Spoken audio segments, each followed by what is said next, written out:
A informação que chega agora, a Justiça do Paraguai determina o confisco de bens de Dário Messer, que ficou conhecido como o doleiro dos doleiros, um dos principais alvos da Operação Lava Jato.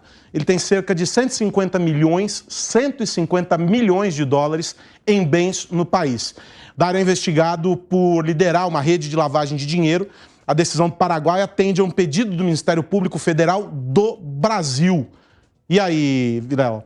Olha, esse tipo de medida é o tipo de medida que é importante para se acabar com a organização, né, da estrutura criminal, porque esse tipo de medida, ela visava financiar, dar condições materiais, condições de dinheiro vivo para que a prática criminal, a prática criminosa dessas organizações criminosas que atuavam como forma de fraudar o bem público e não apenas o bem público, acabavam se utilizando. Então, esse tipo de medida é interessante e isso vai na linha daquilo que a gente vinha conversando ontem sobre a questão do crime organizado no Brasil.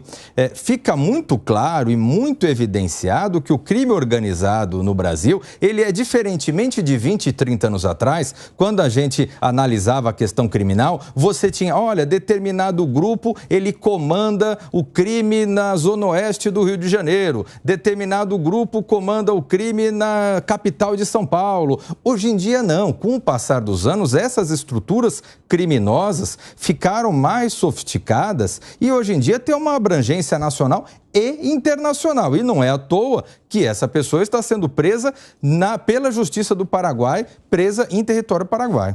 Perno? O crime, hoje, ele é cada vez mais transnacional, né?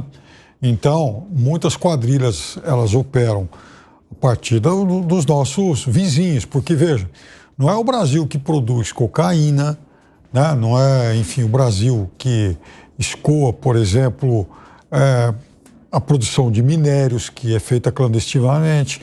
Então, isso vai para o Paraguai, isso vai para, enfim, Venezuela, né, que é outro mercado muito importante nisso, isso vai para a Colômbia.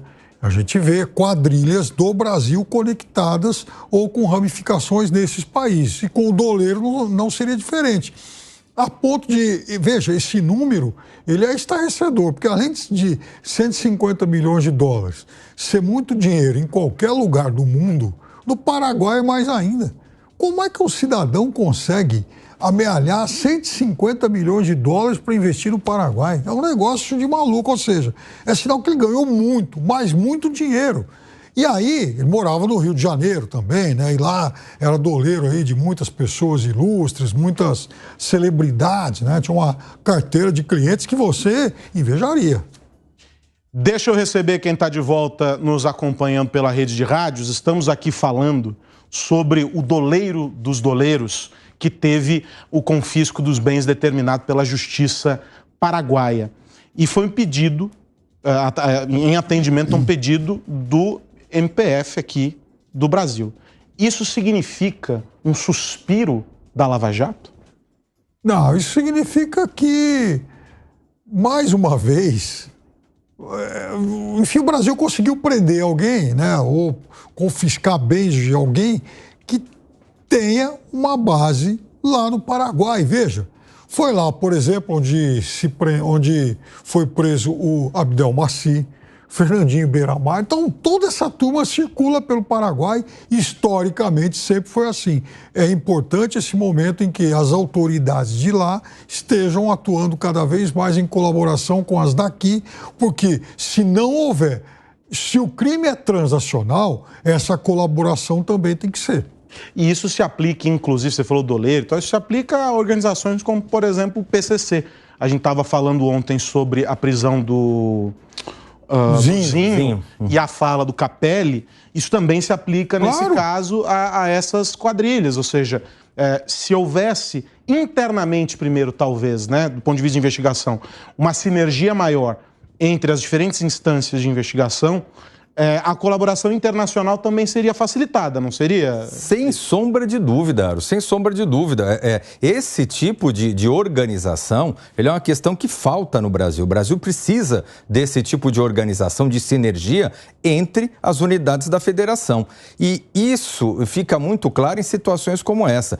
Dário Messer, quando ele é visto como o doleiro dos doleiros, para que isso fique claro para as pessoas de uma forma geral, ele servia como o banco central dos doleiros. Então, os doleiros que operacionalizam isso no dia a dia, e eles operacionalizam majoritariamente para quem? Para os grandes esquemas de corrupção que precisam de dinheiro vivo.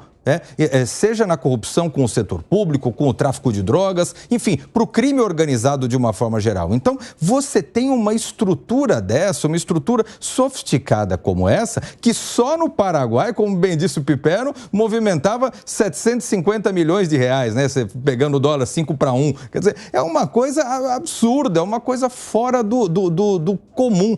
E por isso que nós temos que ter uma organização nos sistemas policiais, sistemas judiciários do Brasil, para que o crime, se o crime é organizado, as polícias sejam ainda mais organizadas.